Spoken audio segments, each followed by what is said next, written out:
Ինչ փուլ է քո կյանքում հիմա, ինչն է խանգարում քեզ լուծել քո խնդիրները։ Կենտրոնացիր ինքդ քո ու քո անելիքների վրա։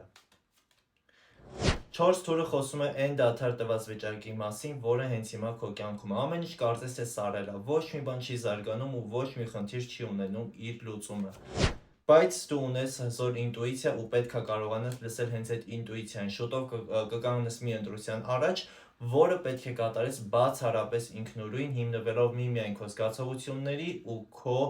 վերլուծությունների վրա։ Կողքից մի լսիր ոչ մեկի կարծիքը։ Որպես խորհուրդ, շրջապատում մի վստահիր բոլորին, ոչ բոլորն են ցանկանում քո լավը։ 5 գավազանը խոսում է հենց այն վեճերի, այն թշնամիների մասին, ովքեր քո կողքին են կանգնած ու հենց իրենցից է պետք խուսափել։ Պաշտպանիր քո շահերը ու գնա մինչև վերջ առանց կանգնելու ու վախենալու։ Դա ընդհանուր ընթերցում էր և սրա մի մասը կարող է լինել քո մասին կամ ընդհանրապես կարող է չհամապատասխանել քեզ, բայց եթե ցանկանում ես ունենալ անհատական վերլուծություն, գրիր անձնական նամակ և գրանցվիր քո խորհրդատվությանը։